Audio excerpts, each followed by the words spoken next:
Good morning. We've broken into the usual schedules this morning to bring you a special programme on Diana, Princess of Wales, who died a few hours ago. She was killed in a Paris car crash, robbing the nation and the world of a woman they'd taken to their hearts at the age of just 36. The princess died under the same spotlight in which she'd lived most of her life, fleeing with her friend Dodi Fayed from the press photographers who dogged her every step. Their Mercedes car careered out of control in a tunnel alongside the River Seine shortly after midnight. Surgeons fought for 2 hours to control bleeding in her chest, but were unable to keep her heart going. They declared her dead at 4 o'clock this morning. Dodi Fayed died at the scene of the crash, as did their driver. In the coming hours, we'll be looking back at Diana's remarkable life and hearing from those around the world whose lives she touched. Well, with me throughout in the studio will be ITN's royal correspondent, Nicholas Owen, and we have correspondents at Buckingham Palace and Kensington Palace here in London, at Balmoral, where the rest of the royal family is coming to terms with the news, and of course in Paris itself. But first, Caroline Kerr reports on the terrible events of last night. It was here, in an underground tunnel alongside the River Seine, that the fatal accident occurred in the early hours of this morning. The Mercedes in which the princess had been travelling with Dodi Fayed was wrecked beyond recognition. It had veered out of control as it entered the tunnel, apparently travelling at high speed. Police said they believed the car was being pursued by photographers when the crash happened. In spite of the efforts of the emergency services, Mr. Fayed died at the scene of the crash along with his driver. The princess was treated by paramedics at the crash site and then taken to hospital. Passers-by rushed to the scene. Some of the first to get there described what they saw. One of the first three people in the tunnel. The driver was unconscious, sounding the horn for probably almost 2 minutes. Like she said, I approached the car, got probably 30 feet away, noticed liquid and a gentleman running at me, shouting and waving to leave the tunnel. We exited, sat at the mouth of the tunnel. It was probably 3-4 minutes after that the police arrived. Witnesses confirmed that photographers were there at the time of the crash. The gentleman who was taking pictures was there immediately following the accident. And his camera equipment was far too sophisticated for a tourist. And there was a lot of arguing on the scene, a lot of loud arguing on the scene. And it was definitely with the photographer. Ambulance workers initially managed to revive the princess, but at the hospital where she was taken, the surgeon who treated her said that her heart had already stopped by the time she reached the operating table. Par le SAMU de Paris qui a effectué la réanimation initiale. À son arrivée à l'hôpital de la Pitié-Salpêtrière, elle présente. When she arrived at the hospital, she was already suffering hemorrhaging in the thorax. Then she suffered a stroke. The lung vein was badly injured, despite the care and the heart massage, which was administered for 2 hours. Her death was recorded at 4 o'clock in the morning. The British ambassador, who was also at the hospital, confirmed the tragic news. Tonight's accident is a terrible tragedy. The death of the Princess of Wales fills us all with deep shock and with deep grief. And our thoughts and our prayers are with her family and her friends, and with the family and friends of the others who died in the accident. The Queen and the Prince of Wales and the Prime Minister have been informed of the accident and of the death of the Princess of Wales. At the scene of the crash, French police seized a number of motorcycles. 7 photographers, all apparently French, were arrested. They're being questioned at the city's crime squad headquarters as witnesses to the accident. No charges have been pressed as yet.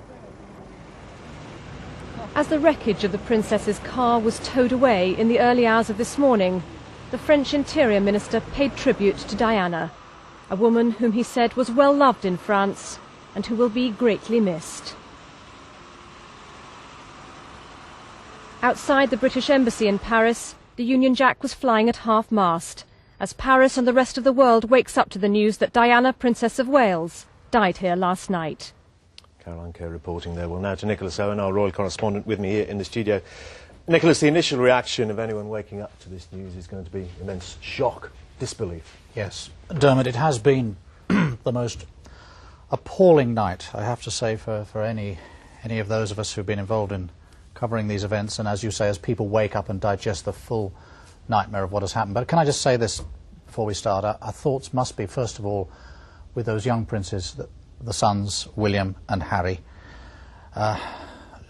Everybody knows what sort of mother Diana was, a superb mother, and cared so deeply for them. They've been at Balmoral with their father, Prince of Wales, and with other members of the royal family, and learned the terrible thing that happened. They learned that in the early hours of this morning, and it's just the most unimaginable tragedy, of course, for that family. Beyond that, yes, a terrible sense of shock. I think not just here, right across the world, and I think that's what we're going to be hearing a great deal of. Everybody, everywhere, is going to be horrified by this. We are talking about the most famous person in the world, frankly. The brightest star, whatever the arguments, the controversies, the embarrassments occasionally. She was a magnetic personality, and she will be fantastically missed. Questions, of course, being asked now about the level of press intrusion into her life. Yes, indeed. I mean, the poignancy of her ending her life in this way, pursued, as far as one can tell, by the paparazzi, or paparazzi, the expression, the Italian expression that's used about these sort of people, unofficial photographers, really, who hope to get that one picture that will make them an absolute fortune. Some accounts say that the car in which she was in, provided by the Al Fayed family, having left the Ritz Hotel, went into that tunnel at about 120 miles an hour. Now, maybe that's a bit of an exaggeration, but it was obviously going terrifically fast when you see those pictures of the appalling damage. So, one can only imagine that the driver had been told, you know, there are those photographers again, step on it, get us out of here. And, of course, with the most tragic and awful consequences that we can see. So, and now police inquiries are underway to see exactly what did happen and so on. But we are told there were scenes at the accident, Caroline Kerr mentioned it, beatings up and so on. It's an appalling turn of events. OK, Nick, thanks very much indeed for the time being. Well, across the country, and indeed the globe, people have been waking up to the news of the Princess's death and reacting with the same horror and sorrow. The Queen and the Prince of Wales issued a statement saying they were deeply shocked and depressed. The Prime Minister said he too was devastated. He said Diana had been a wonderful, warm and compassionate person, loved throughout the world. That thought was echoed by President Clinton, who said he'd been profoundly saddened at news of the Princess's death. Andrew Simmons reports. Britain woke up this morning to a numbing shock and sense of loss. At Buckingham Palace, a sombre gathering of people unable to express themselves with words had started laying flowers at dawn. It was the Foreign Secretary on the other side of the world about to leave the Philippines who gave the first British government confirmation that the Princess had died. I am greatly shocked by this news. Our first thoughts must be with her children and with her family at this time of immense loss to them. I was fortunate to have the opportunity of working with the Princess on her international charity work. I believe what has happened is a tragic loss at a young age of someone who'd shown great courage and commitment in drawing attention to serious issues. For the next few days, her family and the nation must have time to come to terms with their immense sadness and loss. In the longer term, serious questions will need to be asked as to whether the aggressive intrusion into her privacy has contributed to this tragedy. Thank you. The Prime Minister was kept in touch throughout the night. He described Princess Diana as a wonderful, warm and compassionate person loved by people throughout the world.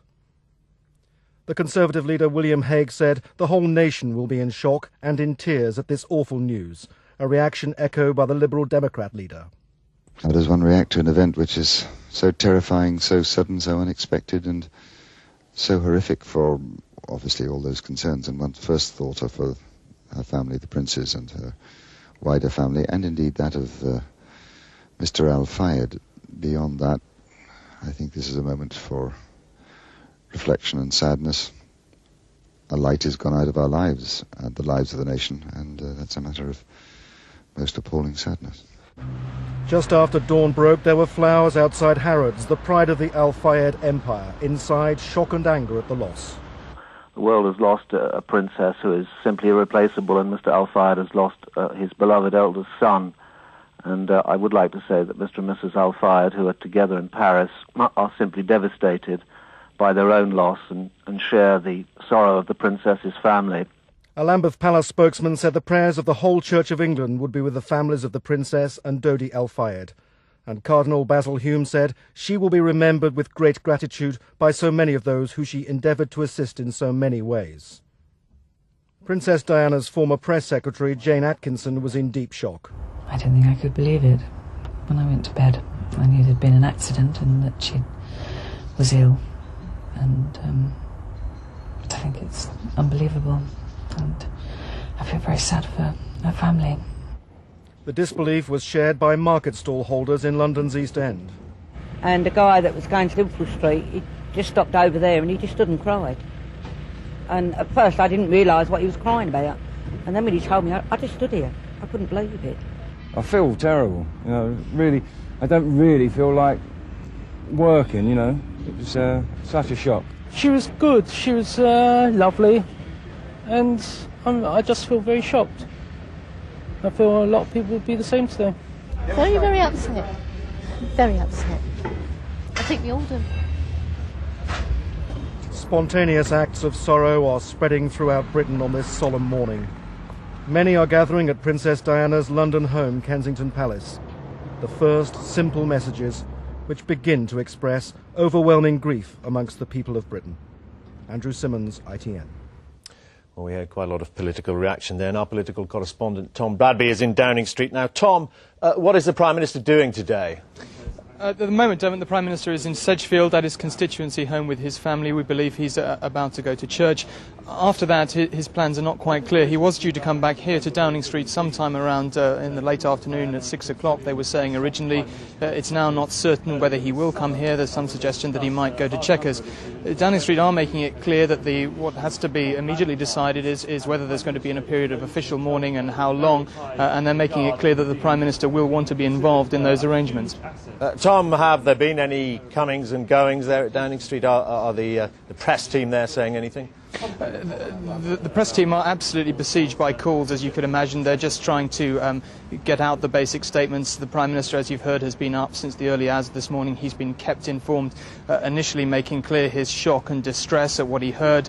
Then they're now, of course, trying to deal with the next stage, which is what they're going to do about, as I said, this period of official mourning. There are calls coming in from all over the world, so it's actually very hard to get through to the press office. It's very difficult for them getting out the Prime Minister's views. But no, there are very few comings and goings. The Prime Minister, as I say, is up in Sedgefield. Apart from that, of course, it's the middle of the recess, so, I mean, normally one would expect politicians to, if it was during the week, to be arriving already and giving their views. There's very little of that at this stage, except that, of course, a number of senior politicians across Westminster knew the Princess of Wales, had known her, not perhaps well, but had got to know her over the years and were very impressed by her charm, and they've started to give their reactions. But here in Downing Street, there's very little going on.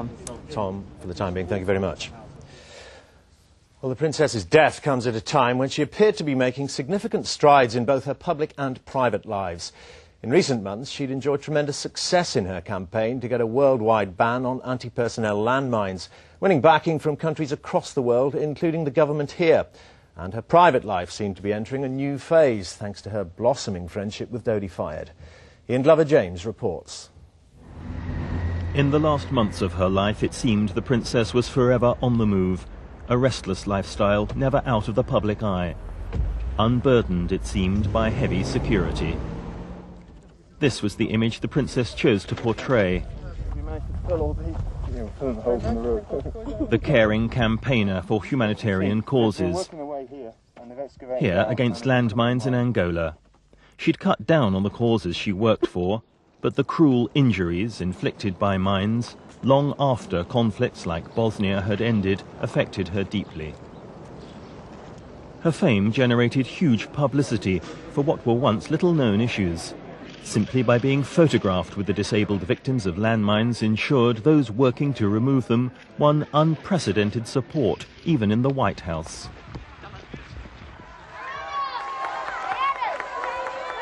By now, her fame as an ambassador for good causes was truly international, and she was seen with some of the world's most celebrated figures. She seemed at ease in a role she developed for herself and was greeted enthusiastically wherever she went. She was named Humanitarian of the Year in America and mixed with that nation's most powerful and influential figures. Here with Colin Powell, the former chairman of the Joint Chiefs of Staff, and Henry Kissinger, the former Secretary of State. The princess's sincerity in this role impressed America. They seem to possess a never-ending supply of compassion for their child. It wasn't always so high-powered. She twice flew to Pakistan to support Imran Khan's cancer hospital. And it was here that a photograph of a caring Diana cradling a sick child was to spark her last and controversial press interview. That photograph inspired the French daily Le Monde. Her interview started a political controversy on landmines, and this being just after she celebrated her 36th birthday party in London, she said press intrusion in her private life was so bad she'd have abandoned Britain years ago, were it not for her sons. But her taste for a high-profile lifestyle, this was Gianni Versace's memorial service in Italy, sometimes sat uneasily in the minds of the British public with the role of mother of the heir to the throne. Her response was to escape from the pressures of public life, press pursuit and judgmental columnists who had an opinion on every facet of her life. Even the wisdom of a trip to the cinema or a holiday on Mohammed Al Fayed's yacht was questioned when the royal princes were involved. It was her friendship and holidays with Dodi Al Fayed, the Harrod's heir, that ensured the last weeks of her life were never out of the headlines. Dodi Al Fayed seemed to give the princess the close companionship she sought. Her charm, her elegance and her popular appeal stepped outside the boundaries of establishment tradition. The princess seemed to give Britain its first truly modern royal. Ian Glover-James, ITN. Just to let you know, we've broken into the usual schedules here on ITV to bring you a special programme on Diana, Princess of Wales, who has been killed in a car accident in the early hours of this morning in Paris, along with her companion and friend, Dodi Fayed, and the driver of their car. They were apparently being pursued by paparazzi on motorcycles and were trying to evade them. Our correspondent, Tim Hewitt, is at Buckingham Palace now. Tim, what is the scene there? It's a very sombre atmosphere here, as you'd expect this morning, Dermot. The crowd's been building up. You can probably see behind me now to several hundred people. A lot of them are tourists, by the way, but a lot of them aren't. The crowd has been building up here since before light. Some of the first people to arrive were a group of students who we met at the gates of Buckingham Palace who'd heard the news as they were leaving a nightclub, and they'd each come with a single rose to lay at the gates of Buckingham Palace. And most of the early visitors here were, of course, not surprisingly young people, but they all spoke about the particular affinity that they felt as young people with the Princess of Wales and how much of a great loss they thought her death was. We've heard nothing official from the palace yet. We still don't know when we're going to get any further statements from inside the palace or, of course, when the royal family are due back. But the crowds are building here all day and will continue to build, I'm sure. There are, of course, a lot of journalists here, a lot of photographers, a lot of cameramen, a lot of reporters. It's not easy for them either, and there have been some fairly unpleasant scenes. Some of the people who've gathered here have felt that the press are not welcome. A French television crew had insults shouted at them. But by and large, the atmosphere is a very sombre one indeed. Tim, one guesses if there's quite a few tourists there that not everybody is aware of the terrible events that they're actually finding out at the gates of Buckingham Palace if they've just come along for a day out. I think that's right, Dermot. A busload just arrived, a coachload of Japanese tourists who went up to the gates, were surprised to see the flowers, obviously didn't realise what was going on, were taking photographs of themselves and so forth. But I think as the day goes on, more and more people who aren't tourists are going to come here to pay their respects. And of course, as I said, up to now, most of the people who've come have been younger because I suppose they're the ones who are up later or possibly get up earlier in the morning or are out and about in this part of London at this time of day. But I'm sure as the day goes on, this area in front of the Queen Victoria Memorial here is going to become very full. The police have already started to put up barricades to keep people in certain positions. Of course, no cars are allowed through here anyway on a Sunday. So I'm sure by the end of the day we are going to see a very, very large number of people here just come to express their grief. Indeed, Tim. Thank you very much indeed. Well, Ronald Allison, a former press secretary to the Queen, is with me now. Mr. Allison, you must share the nation's profound sense of grief. Yes, I mean, it's several hours now since I heard the news, and it still hasn't come home to me in any real sense, and I'm sure that that is the feeling of everybody, literally, throughout the world who's now aware of the news. Nick was saying earlier on, you don't have to be in any way particularly well informed just to imagine the impact on all the members of the royal family. And as a father, as many of us are parents, fathers, just the thoughts of the two young boys, because Prince William is still only 15. Well, one's heart does go out to Absolutely. them. She was particularly close to the boys, wasn't she? It seemed to me that given under all the circumstances of what had happened, that both the Prince of Wales and Diana, Princess of Wales, were doing a splendid job as parents, if I may say that. It's a bit presumptuous, but clearly a very difficult situation, a family that was broken up under any circumstances, and to be the royal family. And yes, she seemed to be doing superbly well as a mother, and she and the prince came together at all the important times in the lives of the two boys, and were making life family life as much a reality for them as was possible under the circumstances. It has been said that whatever passed between the parents, the boys, the princes, were off limits. Absolutely, yes. No question about it. They loved both their parents. Both their parents loved them. They were on the whole pretty well treated by the media. And at Eton, Prince William has been left alone. And this recent holiday up at Balmoral with the photo calls, the press have kept away and let them grow up in reasonable privacy. Well, of course, the press and the media feature large in this whole affair. You, of course, were a former press secretary to the Queen. Did you witness at first hand any of the kind of level of attention that the Princess commanded? In my time, there was nothing of the intensity of the interest that has been in the Princess, right from the word go. From the time of the engagement, some of the pictures that we've been seeing right the way through. I had one conversation with her before she was married, and in which she said, well, of course, talking of the intensity of the press interest, of course, once we're married, Italy said, I'm sorry, it won't.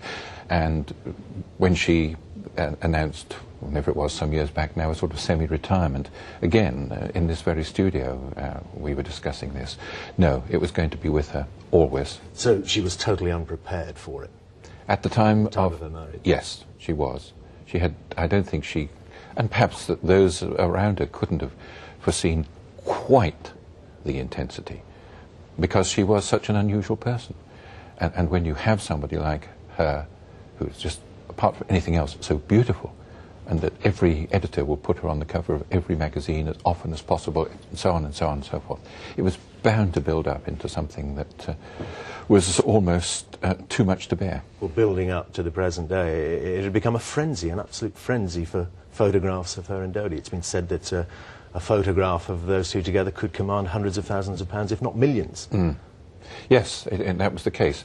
I mean, I would always draw a distinction between the staff photographers, those photographers working for publications in this country, who are answerable to their editors, and who Palace Press Office can talk to the editors, as I did in the past on occasions, and ask for some level of cooperation, and as happened up at Balmoral this summer. And the contrast between the staff photographers and the freelancers, the paparazzi, as they like to call themselves, who are a law unto themselves, but who are still paid enormous sums of money by editors if they get the picture that everybody seems to want. So there are different levels of press attention. There are those that abide by some rules, some give and take, and those that will stop at nothing for a photograph, effectively. Yes, indeed, that is the case now. And we suspect that it was those paparazzi that were pursuing her and Dodi last night. Well, that seems to be what's coming through from Paris. That doesn't mean that they are as such to blame.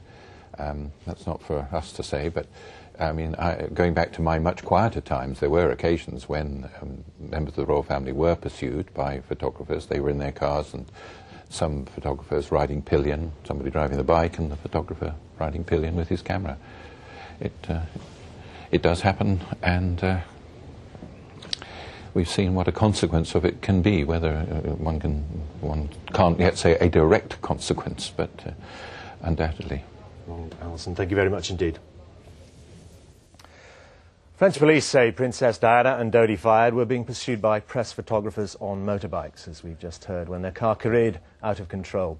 7 of them were later detained for questioning. It was the kind of hounding she'd been forced to get used to, but had often resented, not least in recent weeks, as her friendship with Dodi Fayed flourished. Jennifer Nadel now examines the princess's difficult relationship with the press and looks at what repercussions their apparent role in her death will have. For the last 17 years, the princess's every move was followed, recorded and scrutinised by the press.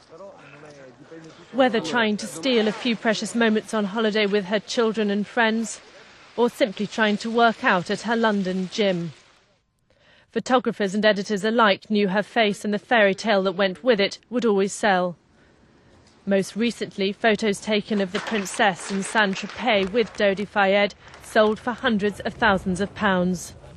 The Sunday newspaper that bought them raised its price and its print run. In her interview with Panorama, the princess said she was all too aware of her value. It took a long time to understand why people were so interested in me, but I assumed it was because my husband had done a lot of wonderful work leading up to our marriage and our relationship. But then during the years, you see yourself as a good product that sits on a shelf and sells well. Calls for tougher laws that would have afforded the princess greater protection were recently rejected. Today, the government said it was too early to say what changes, if any, should be made. I think there has been concern in Britain, in the press and the media, that there should be a line drawn, and that it should be drawn by a responsible press and by responsible media, rather than having it drawn for them by others, with the development of a stronger press complaint system. And I'm certain that that is the right way to go. The paparazzi clearly wouldn't have been pursuing her were it not for the fact that the photographs that of her that they took earned so much money for them. Editors themselves say privacy laws would be unworkable. I cannot see any change in the law that would be remotely effective in stopping incidents like this. I just can't. I think it is possible that, I don't know in this particular case, it's possible that this was technically an assault. In other words, there is a role for the criminal law in protecting people's persons and property from harassment. At Buckingham Palace this morning, mourners were clear about where they laid the blame. Why did they pay so much money for the photographs? Why were the paparazzi after them? If there was no money, in the photographs, they wouldn't have been after her in the tunnel. Whatever the difficulties of providing greater protection for those in the public eye, there will clearly now be a stronger than ever desire for change. Jennifer Nadel, ITN. Well, the terrible accident happened in the French capital. For the very latest, we're joined from Paris by our Europe correspondent, Bill Neely. Yes, you join me at the Salpêtrière Hospital, where the body of Diana, Princess of Wales, has lain now for nearly 7 hours since she died at 3 a.m. London time. Behind me, outside the doorway, Parisians, and they are mostly Parisians, have been leaving flowers, bouquets, huge bouquets, tiny posies, for about the last 2 or 3 hours. They've been coming up steadily, one by one, and outside the hospital there, that floral tribute has been growing now for the last few hours. A few hours ago, doctors gave a very detailed medical statement of what exactly they tried to do to revive the Princess of Wales. They said Diana's death was recorded when surgeons gave up their bid to restart her heart after massive internal bleeding in her chest. The ambulance workers at the scene had initially tried to revive her, and in fact had managed to revive her, but the doctors say her heart stopped beating almost as soon as she arrived at the hospital due to massive blood loss inside her chest. They actually tried for about 2 hours to restart her chest, but at 3 a.m. London time, her death was declared after no effective circulation could be re-established. It's not quite clear at the moment what will happen with the body of the Princess of Wales. There's been speculation that it may be flown back to Britain as early as this evening. So a crowd has gathered here, maybe 200 people on both sides of the road, and a crowd indeed had gathered this morning at the spot where the crash happened. I actually managed to get into the tunnel to the very spot where the accident had happened, and there the police have very carefully marked the road with white chalk. The first marks as you go down into the tunnel. It's a very steep incline after some bends and twists on the road. The first thing you see are the marks of the wheels on the road, where the police believe the car began to veer to the left.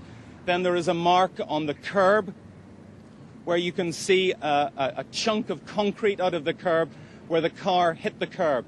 At that stage, it began to go up onto its side and up about another 50 metres or so. It was travelling very, very quickly indeed. Whether it actually landed on its bonnet or not, we don't know, but it certainly crashed with great speed into the wall of the tunnel. Dodi Al-Fayed was found apparently dead in the back of the car, and the Princess of Wales was taken out of that car. The police, we know, have taken 4 motorcyclists, journalists, photographers in for questioning, and they have confiscated cameras. They will be processing the film from those cameras and seeing what they can see. They have taken the motorcycles and scooters into custody as well. I spoke to one man who claimed he had spoken to a taxi driver at the scene very shortly after the accident. The taxi driver claimed that the car in which the Princess was travelling passed his taxi at a huge speed. He says it was 140 to 160 kilometres an hour. Now, that would be in or around 100 miles an hour. On that stretch of road, and it is a very fast stretch of road, that would have been extremely fast for that stretch of road, because the road goes in and out of tunnels.